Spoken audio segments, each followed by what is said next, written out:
what we're really seeing is an attempt by Trump to essentially take over all of the different kind of law enforcement capabilities of the state and put them into his own hands. Part of the repertoire of someone like Donald Trump is a reliance on the rhetoric of law and order. There's definitely a kind of coded, if not explicit, racialization within the rhetoric of law and order that requires an overwhelming reliance on force, on militarization, on demonization. And all of these things end up threatening the way that people can actually live freely in their lives. And they have to actually sacrifice their own freedoms for some sort of greater image of law and order. The danger, I think, that we're seeing here is far beyond the danger of the military on our streets. The danger is that we will lose the ability to organize ourselves politically.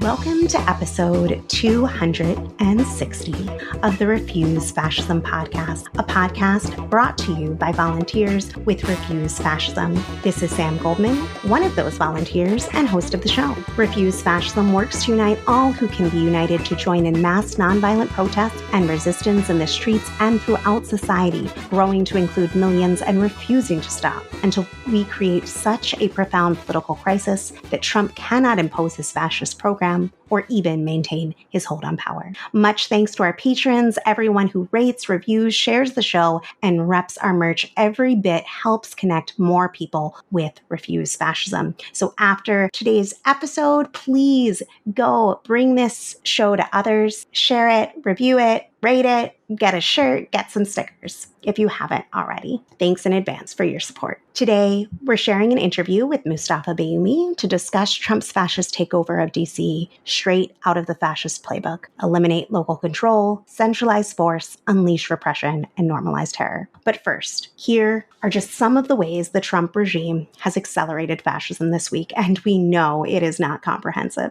They announced mobilization of up to 1,700 National Guardsmen in 19 states, are subjecting all 55 million U.S. visa holders to what it calls, quote unquote, continuous immigration vetting, aka police state surveillance. They've escalated retribution against their political enemies, including raiding John Bolton's house and office. They've threatened exhibitions at the Smithsonian institutions for saying the basic fact: slavery was bad, and are implementing a review process to rewrite history. This regime is sending students back to school amid a mix of censorship, repression, forced religion, and distorted history. First days back to school should be marked by excitement and jitters, but are being marked by terror, as immigrant parents are afraid to drop off or pick up their children, and children are horrified their parents will be kidnapped by ICE while they're at school. Trump's education department has revoked an Obama-era rule requiring schools to support English learners, jeopardizing resources for about 5 million students. And as we're recording, at about 12:30 p.m. on Sunday, it appears that the recently released Kilmar Abrego Garcia will likely be deported tomorrow to Uganda, a nation he has no connection to.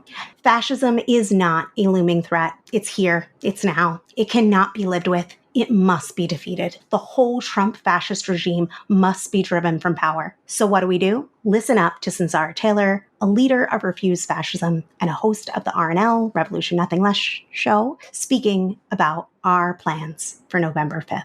The time has come for the fall of the Trump fascist regime. Here's the plan. November 5th, the anniversary of Trump's re-election, we descend on Washington, D.C., millions and millions strong in the biggest nonviolent but determined massive mobilization in U.S. history. We surround the White House, surround the Capitol, surround the illegitimate fascist-packed Supreme Court. We demand the Trump fascist regime must go now, and we do not stop until this regime has been nonviolently driven from power. power. This really is humanity's only hope. We are not facing the looming threat of fascism. It is upon us now. It is masked men disappearing our neighbors. It's the military occupation of our cities. It's Donald Trump sending his thugs to assault and threaten Democratic mayors and senators and governors and even a former president, all paving the way for even greater atrocities against the masses of people. It's a Supreme Court that's gone rogue, routinely ignoring and violating the Constitution. It's women dying for lack of abortion. It's the erasure of trans people. It's the aggressive resurrection of open white supremacy, reversing the gains not only of the 1960s, but even of the Civil War and Reconstruction. It's the assault on science and the very existence of a livable planet. It is an attack on everything that is decent, moral, and good, all at the whim of a fascist, deranged lunatic. Look, there is no living with this. There's no waiting it out. It's not going to go away on its own. It's only going to get worse and worse unless it is defeated, which means driving this fascist regime from power. And don't delude yourself into thinking you can wait for the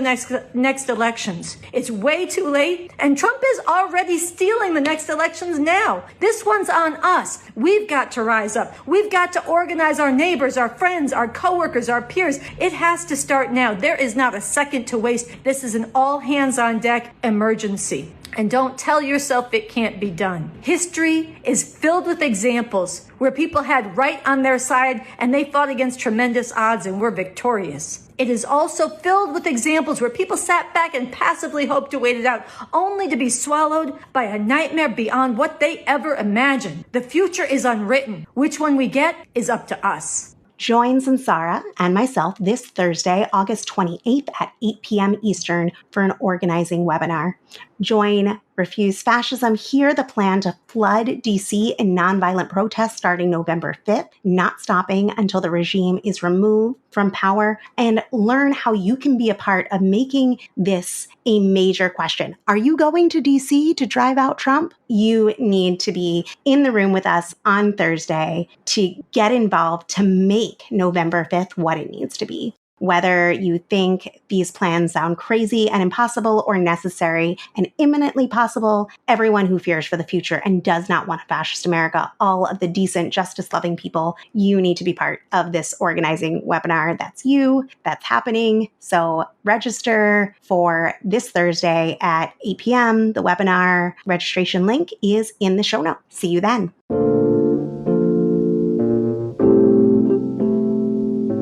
In the run-up to the 2020 election, Trump was already floating the idea of staying in office beyond 2 terms. He made clear months before voting opened that he would not respect an election he didn't win. For months, he was working on 2 tracks: how to win a popular mandate on one hand, and how to undermine or even overturn a loss on the other. These efforts, of course, culminated in the January 6th coup. Fast forward to now. It hasn't even been a year since the last presidential election, and already Trump has his set on 2028. Some have dismissed the possibility. After all, according to this 22nd Amendment, he can't run again. But he isn't campaigning to win the 2028 election, nor is he grooming a successor. He is campaigning to circumvent the 2028 election.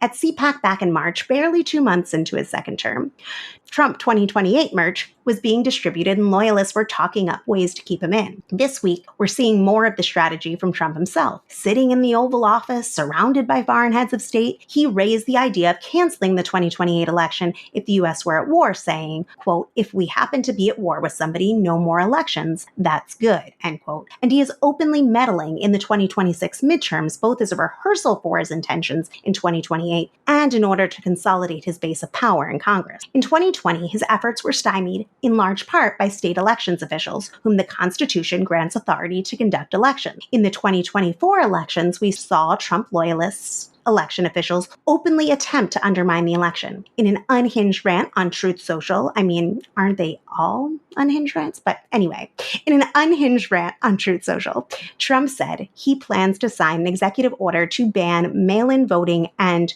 quote-unquote highly inaccurate voting machines, a move that would violate the Constitution in an effort to, in his words, quote, help bring, all caps, honesty to the 2026 midterm elections, end quote. Trump falsely claimed that the U.S. is the only country in the world that has mail-in voting and called states which hold authority over elections, quote, merely an agent for the federal government in counting and tabulating the votes, end quote. This, quote unquote, merely an agent line is a direct attack on the election clause plainly stated in the U.S. Constitution that states control the, quote unquote, time, place, and manner of congressional elections.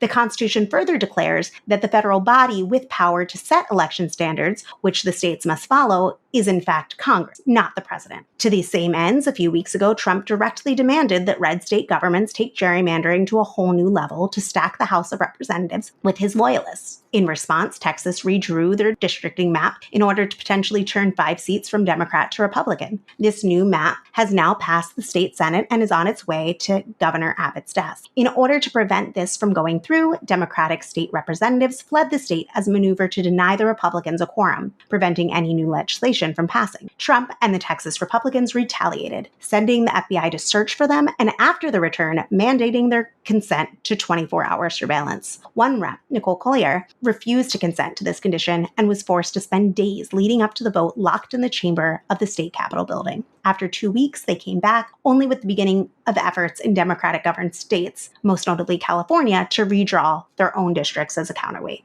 The midterm elections are more than a year away. The next presidential election, more than 3. But the fascists are not losing any time in laying the groundwork for their perpetual, unchallenged fascist rule. The fascist-stacked Supreme Court, for its part, has signaled clearly for all to see that they will not stand in the way. As the call for November 5th, initiated by refusefascism.org, states, we cannot wait for future and rigged elections. We must drive the Trump fascist regime from power. With each passing day that they are allowed to hold on to power, it will become harder to oust them or even express dissent. This is why now is the time for the fall of the fascist Trump regime.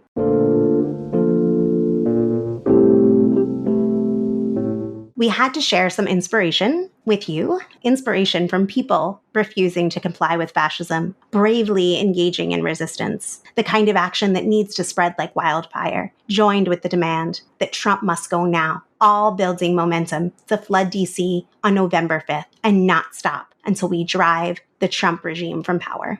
This past week, in the Columbia Heights section of Washington, D.C., neighbors stood shoulder to shoulder and forced ICE and federal agents to retreat from their community, turning chants of ICE go home into a powerful act of defiance. This is exactly the spirit we need as part of the movement to drive Trump's fascist regime from power. And cheers as well to those who disrupted J.D. Vance and Stephen Miller's Union Station appearance. May they not have a moment of peace.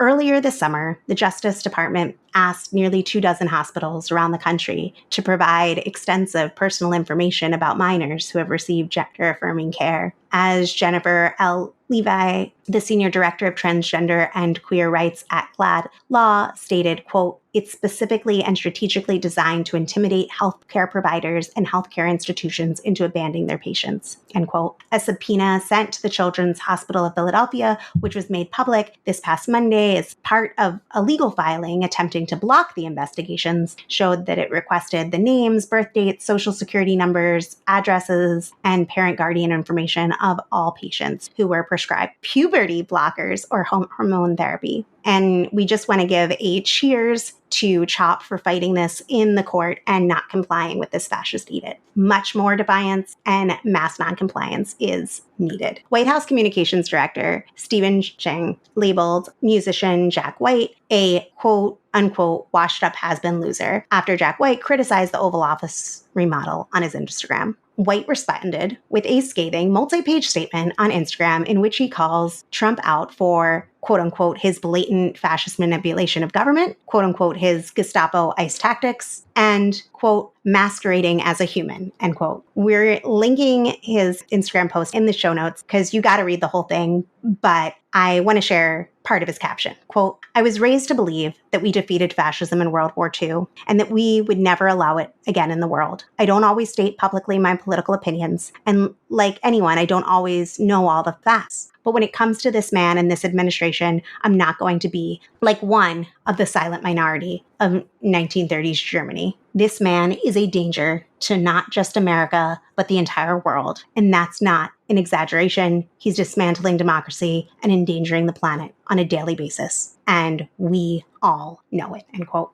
And lastly, before the interview, I wanted to share two really powerful essays that I think are must reads this week. The first one that I wanted to share was Step the Fuck Up, or It's Over, Silence, Fascism, and the History Unfolding by Frederick T. Joseph. It's up on his In Retrospect Substack. It's linked to in the show notes. Here's a highlight. Quote, I am speaking now to you, whoever you are, reading this on a phone, a laptop, a flickering screen in the middle of your morning. Maybe you are tired. Maybe you are afraid. Maybe you feel small in the face of everything collapsing. But I need you to know this. History has always been written by the tired, the afraid, the small, who choose to speak anyway, end quote. And the second essay is Another Way Out, Hiding and Obedience Won't Stop Fascism by William C. Henderson, also linked to in the show notes. And here's the highlight. Quote, I've got news for you. Being outside and rebelling are not required to provoke the backlash of fascism. Your black skin provokes them. Your citizenship status can provoke them. Your ethnicity can provoke them. Your gender can provoke them. Your poverty can. Your sexuality can. Your age can. Your existence and your life can provoke them, end quote. And just as a note, I'm advocating in line with Refuse Fascism, what they call for and have always advocated, a nonviolent, relentless opposition, a mass civil uprising beginning November 5th in DC, spreading through all of society and not stopping until the regime is removed. That is the means necessary. That is the means needed. Now, here is my conversation with Mustafa Bayoumi.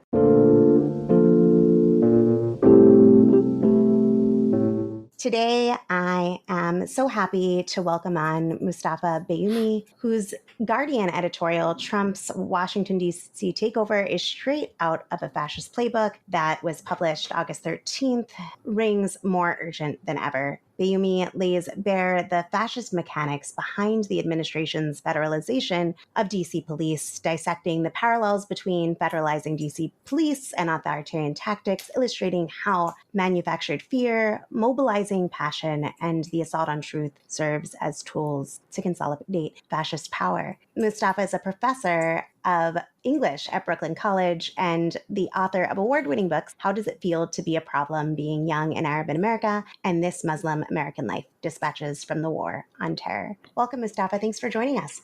Thank you, Sam. It's great to be here. As I said when I was welcoming you, it's ringing more true even now, a week after since you've written the piece. You probably know more than I, but I just saw that Hegseth has signed off on the National Guard being armed as they patrol the streets of DC, that Trump has threatened a total takeover of DC and that he's willing to bring in, quote unquote, the regular military to the nation's capital if needed. And he signaled sending the military to Democratic cities, pointing to Chicago in particular, saying, quote, Chicago is a mess. You have an incompetent mayor, grossly incompetent, and we'll straighten that one out probably next. That'll be our next one after this, and it won't even be tough, end quote. So I just wanted to get your thoughts on this, and how is what we're seeing really straight out of the fascist playbook? I think that what we're really seeing is an attempt by Trump to essentially take over all of the different kind of law enforcement capabilities of the state and put them into his own hands. And we've seen that with the so-called One Big Beautiful Bill, which actually gives ICE now the budget that's larger than most militaries in the world. It's going to be the largest law enforcement agency in the country by far. You know, it's a federal agency, so we have the huge amount of power and control in the hands of one man in the federal government, namely Donald Trump, and then following down from his minions. And it's really an attempt then to actually kind of take away the decentralized notion of the rule of law in this country, which is at the municipal level, which is at the state level, which is at the federal level, and then consolidate them all within the hands of Donald Trump. And that, to me, is a very frightening prospect that seems straight out of not just authoritarian, not just totalitarian, but really fascist playbooks. For people who are still relying on what I call euphemism, you know, totalitarian, authoritarian, why do we need to be clear on this being fascism? And how do you make that case to people? Because I think that it still persists maybe even especially amongst those most educated and should know better? Well, there are certainly shared elements between, say, authoritarianism, totalitarianism, and fascism. And I think it's important to think about those shared elements too. But if you read a lot of the literature around fascism, what it often will talk about is that fascism is, in fact, less of an ideology and more a kind of form of political behavior. It actually calls for a kind of sense of mobilization and belonging by the masses as well. In a way, though, totalitarianism and authoritarianism can actually just sort of overrule the masses. Within fascism, you have the participation of significant portions of the public who are buying into the fascist rhetoric and style. The other thing that often they talk about in the literature around fascism is that fascism is less of an ideology and more of a political behavior. That's in fact how Robert Paxton puts it, that it's a political behavior. If you read someone like Umberto Eco, I have a quote here from Umberto Eco. He says that fascism was a kind of fuzzy form of totalitarianism. He says it was not a monolithic ideology, but rather a collage of diverse political and philosophical ideas, a tangle of contradictions. You know, you can actually see that tangle of contradictions, I think, within the Trump administration as well. There's every day we see different kinds of contradictions, and that's why Trump seems to be, in fact, contradicting himself over and over again. What is the greatest threat to the United States? Is it coming from abroad? Is it coming from within? Even within the Trump administration, we have all different kinds of contradictions. One of the things that I think about, we shouldn't look at things in isolation, obviously, but even if you only looked at what's unfolding in DC, I feel like you see so many of these elements at play. You talked about the mobilizing of passions, or how I put it on the show regularly is like fomenting and relying upon the worst America First chauvinism, the worst American misogyny, the worst of American white supremacy, in doing so to consolidate power. And I think that we see that with the targeting of the youth in DC, the targeting of Black youth in DC, the targeting of, the homeless, the targeting of immigrant neighborhoods. I was wondering how they've kind of turned people's attention to crime and having this be a conversation about crime when that has nothing to do with what they're actually aiming to do. Terrorizing the youth has nothing to do with crime rates. Going in and terrorizing the people of Columbia Heights who are just going about their lives has nothing to do with crime rates. Bulldozing homeless encampments, they're not criminal, they're not the same. And yet so many good people are continuing to have a conversation about crime and make it a conversation about crime. And how does that work? How are they able to do that and set that tone that way? Part of the repertoire of someone like Donald Trump and in his ilk is a reliance on the rhetoric of law and order. There's definitely a kind of coded, if not explicit, racialization within the rhetoric of law and order. And so we see that within not just Trump going after Washington, D.C., which his followers will already know has a very high African-American population, but also going after cities like Chicago and Oakland and the other cities that also have high African-American populations. And so that relationship between crime and being African-American is consolidated within the Trumpian rhetoric. And what we have to basically understand, too, is, as we were just talking about, fascism, I think, should be understood as a rhetorical strategy more than even an ideological one. And so the rhetorical strategy is a way of actually shoring up a belief within the different people who are supporting of Trump in opposition to the different elements that make up our society. So here it's African Americans, otherwise it's immigrants, otherwise it's pro-Palestinian supporters. There's always the sense of a threat that's coming from outside the shores of the United States or outside one's home. And that requires an overwhelming reliance on force, on militarization, on demonization. And all of these things actually end up threatening the way that people can actually live freely in their lives. And they have to actually sacrifice their own freedoms for some sort of greater image of law and order. And that goes right back to Mussolini kind of fascism as well.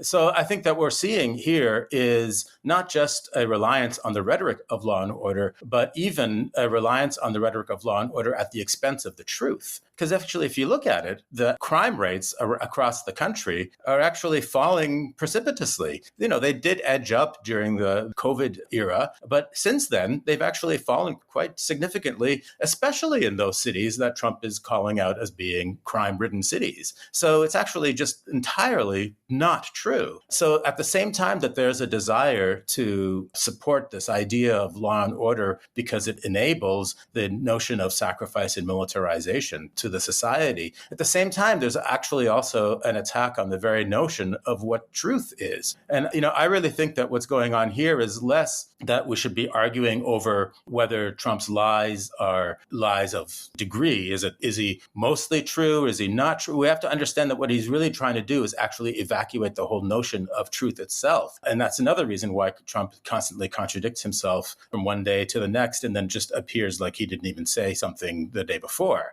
This notion of contradiction is not something that's just a Trumpian twitch. It's actually deeply embedded in this notion that Trump is the one who can determine what is truthful on any given day. And we all have to give up the idea of political truth as a way of organizing our own lives. The danger, I think, that we're seeing here is far beyond the danger of even just the military on our streets, which is already an extreme danger. But in fact, the danger is that we will lose the ability to organize ourselves politically because we need the notion of truth as a way of being able to communicate with each other. And if we relegate the notion of truth to the past and give it up to Donald Trump, then we are really in trouble. And I feel like we're already so far along that path of the degradation of the truth as something that can be known, that we can see and find. I guess I'm wondering, are you surprised by how this has been normalized, or was this kind of what you expected? To some degree, and this is not me justifying it, there's a through line between the apparatus that was built through the war on terror to military on the streets in the United States.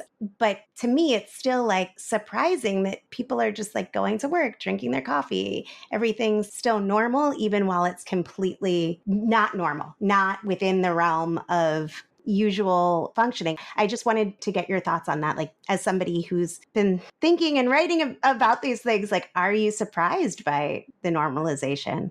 I'm not surprised by how normal people are taking their daily lives by any stretch. But I think the idea that people are living normal lives under this particular regime that we're living through is true only for some people. For others, things are definitely not normal. For a lot of people who are living in mixed families of different immigration status, things are definitely not normal. I know also within my cohort of people who are involved in affairs over in the Arab region, things are also definitely not normal. Ever since they started arresting dissidents such as Mahmoud Khalil and others, that we're very concerned about how we even walk around on the streets, and should we be keeping tabs on each other, and should we always move in groups instead of just individually? For some people, yes, life is very normal, and for others, life is definitely not at all normal. I think that we're going to see one group, the group that thinks that they can continue to live their lives without paying any kind of price to what's going on. That group, I think, will shrink as the time goes on.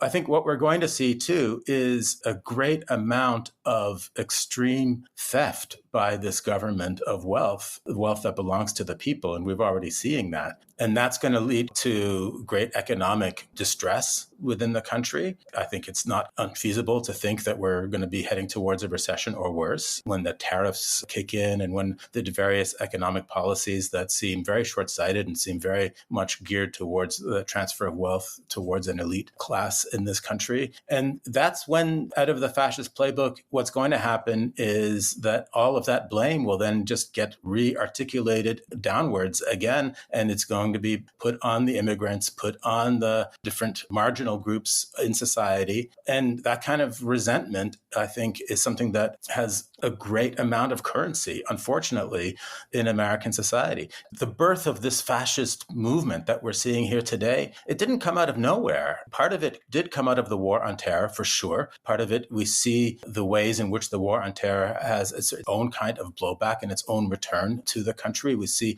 that a lot of different various militia and right-wing groups have their own histories with being engaged with the U.S. military. We see the relationship between, say, the U.S. military and drug trafficking. Actually, there's a brand new book out on that subject, which is a very excellent book. At the same time, we also, in the last several years, last decade or more, really, we've seen an enormous rift begin in this country economically. The level of income inequality in this country is unsustainable. That builds all kinds of resentments and losses of opportunity. And that is a place for fascist-speaking rhetorician to walk in and say, I can deal with all of your resentments. I can solve them for you. Your resentments are not based on the fact that capitalism is taking all your money and that we're in charge of capitalism. Your resentments are the fact that it's the immigrant who's doing that. It's the fact that we have a border that is doing that. It's the fact that these other people, the first appeal of fascism is always a call against intruders. It's a defensive way to take charge of not just the political power, but also the economic power of the society. And so I think that we've been watching this consolidation go on for generations in this country, and now we've reached a point where it is actually threatening the very political fabric.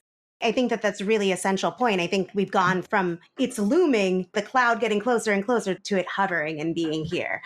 Then there's the question of what will the people rise to do? Or conversely, what will the people accept? One of the things that is shocking to me is that it really does appear that Donald Trump has been able to actually create a kind of multiracial white supremacist organization. And that's surprising. And I think it's also interesting to think about, when we think about the prototypical kind of fascist in our mind, we might think of sort of, say, incel culture, because there's something about the loneliness and the atomization and the extreme failures that could then produce an appealing version of fascism to such and such a person. But it's also really true that there are a lot of women who are involved in the movement. It's not just men. So where do the women and the people of color find meaning in this sort of very white supremacist, white nationalist oriented ideology or set of behaviors? Those are the kinds of questions that we actually should be asking. So important. I wanted to return to what you were saying about lies and about truth, because I think that it's one of these really key sticking points that is so evident when we look at this one particular issue, but it's not just this particular development. You could look at so many more things, whether it be the Epstein files or anything else. And you argue that Trump doesn't care if we believe his lies, only that we stop believing in the truth. I was wondering if you could walk us through that distinction and what its implications are for a society that purports any semblance of democracy. I think that the idea that there is something that's true and something that's false is necessary to lead essentially an ethical life. We need to know what is true and what is not true in order to make decisions, in order to make the right decisions about how we're going to live our lives individually and collectively for the common good. And we have to agree then on what we think is true and what we think is then not true. That's a collective decision. That's a decision also that is one that is full of contestation and argument. That's where democracy lies. Democracy is exactly in that space where we can argue over whether this is true or this is not true, whether this is important or not important, whether this is ethical or this is unethical. And those kinds of decisions are what makes our society run. But if Trump, on the other hand, keeps telling us contradictory things and keeps telling us lies and making us accept those lies as the truth, we're evacuating the very idea of truth and we're handing it over to him. If we agree with Trump's posturing, that's why more than ever, it's actually much more important to say not that what Trump is saying is partly true and partly false. It's what you often see on the pundit class on television. They'll talk about, well, what he said is sort of true, but it's not entirely wrong, and about this and about that. After the military is deployed to the streets of Washington, D.C., you had very clear statistics based on crime rates in D.C. going down. And then you had all the pundits on TV saying, well, that may be true, but I don't feel like it's a safe city. And so in that point, we're succumbing to Donald Trump's version of the truth, which is that he gets to determine what is the truth, and we have to all abide by that instead. And by doing so, we're actually giving up the very notion of being able to contest and argue over what our democracy itself is. Thanks for that. We're on the campuses. We're either preparing to go back or we already are back. What are your thoughts on what it means to be returning to academia at this time, where we see university after university capitulating to Trump's fascist edicts? And what would it take, or what do you think we can do to foster institutions to stand up to this? In particular, universities. I think this is an excellent point, and it's actually precisely going back to the notion of, are we really willing to argue for believing in the truth, or are we just going to accept the lies that are coming from the administration as being our new truths? Basically, the fascist playbook depends also on a public that is not equipped to think critically. That's why the idea of believing and deciding what is actually true and not true is important. It's about honing one's own critical abilities. What the Trump administration and various right-wing organizations have had in their sights for a long time is the very university system in this country, because that is precisely where critical thinking should be and is taught. They want to destroy the university system. They've wanted to for a long time, and then replace it with something that actually just serves their own interests, both materially and intellectually, with what we would call a facsimile of what a university actually should be. There's this idea that universities are hotbeds of radicalism and only produce communists coming out of their graduation ceremonies is a joke. It's unbelievably false. And if that were the case, then why do we even have a Republican Party? Because the number of people who are educated in this country is quite large, and they're all coming out of universities, and many of them still will vote Republican upon leaving the universities. There's always been this vilification and this notion of trying to destroy higher education in this country by the right wing, and we're seeing it now come to fruition through all kinds of spurious arguments and false attacks that are essentially also attacks on the notion of truth itself, namely that universities have also become hotbeds of anti-Semitism. There have been certain examples and cases of individual moments of anti-Semitism. Those should, of course, we should abhor those. But the idea that dissent is somehow inherently anti-Semitic, the idea that protest is inherently anti-Semitic, protest against Israel's actions is inherently anti-Semitic, all of those are formulated in order to actually make us not believe in our critical abilities and not believe in the truth that we see in front of our eyes. Really, what's dangerous at the university level, though, is that rift that we're seeing between the administration and the faculty and the students. And the administration, by and large, and some faculty are going along with the administration, but by and large, administrations are showing themselves to be very weak, very powerless, very pusillanimous, very cowardly, only trying to survive by the skin of their teeth. In fact, what we really need is a kind of organized, collective resistance on the part of university administrators across the country to say that we will not abide by this kind of fear-mongering and outright lying that you're making about universities. We are the heart and soul of research and development and education and thought production in this country. Not just the economy, but our own culture is dependent on the university system. And by attacking the university system, you're actually attacking the very nature of American society. I think those are the kinds of arguments that we need to hear from the leadership that we're seeing across the country. Are we hearing that from any of the leadership? No, we're not. And that is yet another example of how quickly our institutions, which we thought were going to protect us, are crumbling like sandcastles on the beach during a high tide. Absolutely. I think that there's this domino effect of capitulation at the universities. And I think that amongst students, staff, communities, alumni, we have to start, I think, demanding reversal where there's been capitulation. And that if they don't, I think that we need to start demanding that they're removed as administrators of the university. we can't allow a situation where fascists are the only ones who drive out college presidents.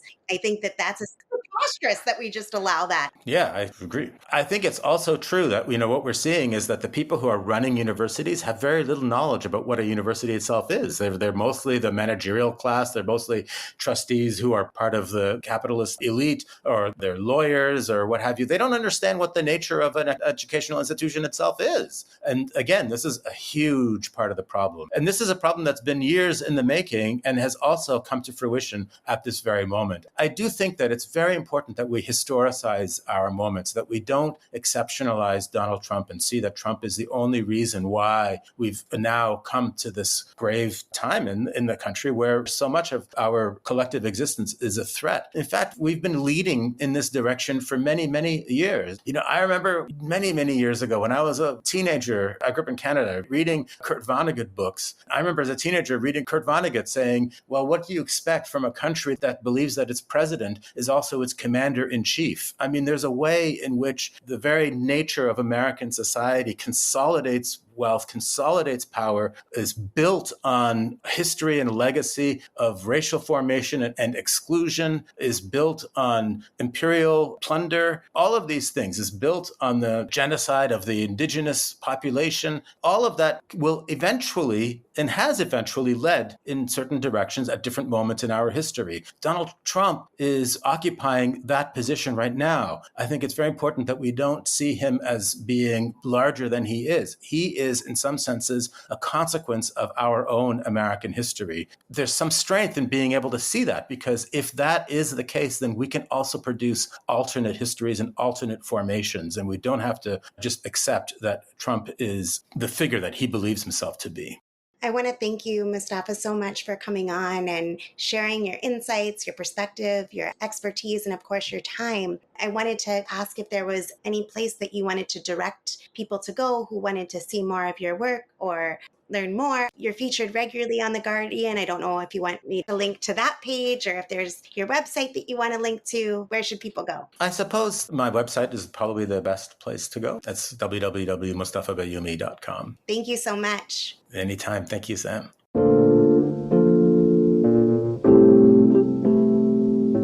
Before we close today's episode, we're sharing voices from the August 16th No Fascist Takeover of DC, Trump Must Go Now protest organized by Refuse Fascism, including Lucha Bright, Tony G, Tony, Carl Dix, Ralph, Jolly Good Ginger, Reverend Hagler, and myself. You can't just refuse to accept fascism in your head. You can't just do it in your own neighborhood, but you gotta do it in your own neighborhood. You can't just do it when it's you talking to your friends.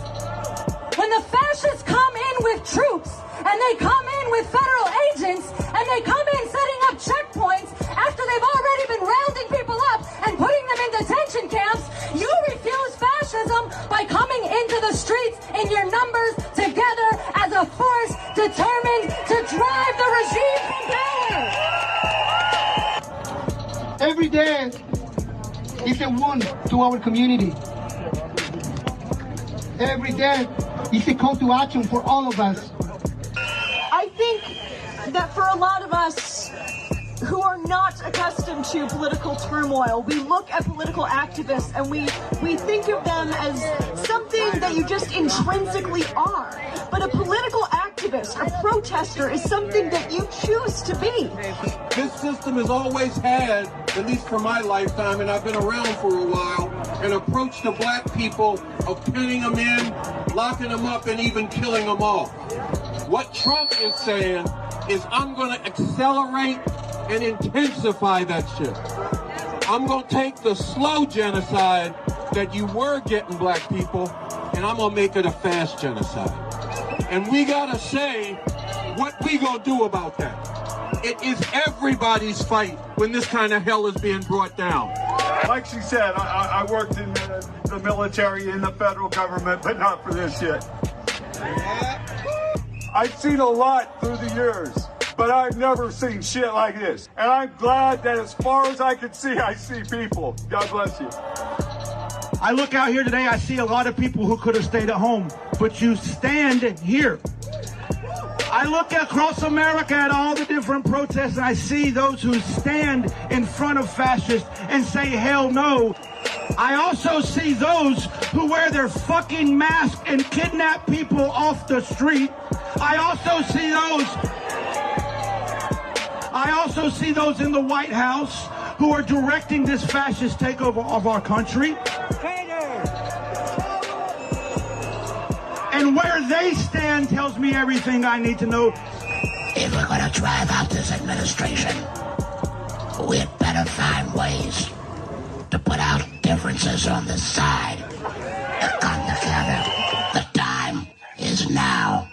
The moment is now that we drive racism and hatred and fascism from our community.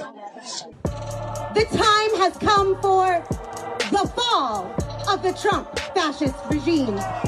Beginning November 5th, 2025, Washington, D.C. Humanity's only hope is for the decent people of this country to rise in our millions. We cannot wait for future and rigged elections. We must drive out the Trump Fascist Regime from power. Beginning November 5th, the one-year anniversary of Trump's election, flood D.C. in determined and non-violent protests. Surround the White House. Surround the Capitol. Surround the illegitimate fascist-packed Supreme Court. Come back again and again and again. Across the country, refuse to comply. Every person of conscience, millions of us together, grind the machinery of this fascist regime to a halt. Don't stop until Trump is removed. Thanks for listening to Refuse Fascism. Again, I hope to see you for the Refuse Fascism organizing webinar, The Time Has Come for the Fall of the Trump Fascist Regime, taking place this Thursday via Zoom at 8 p.m. A link to register is in the show note. Your support is urgently needed to get the message of this show and this movement organizing on a whole different level, influencing millions. Please donate today at refusefascism.org. Just hit that donate button or text support to 855-755-1314. You can also join our Patreon community at patreon.com/refusefascism, where your support keeps this show going and fighting against this fascist nightmare. Please share this episode far and wide, rate and review us on Apple Podcasts or wherever you listen. Drop a comment on our socials or YouTube. Every share and every word helps build this fight and keep us going. Find us on social media at Refuse Fascism, including Blue Sky, and follow us on TikTok at Refuse Fascism, where fascism is spelled F-A-S-H-I-Z-M. Much appreciation to Richie Marini, Lena Thorne, and Mark Tinkelman for their amazing work producing the show. Until next Sunday, in the name of humanity, we refuse to accept a fascist America.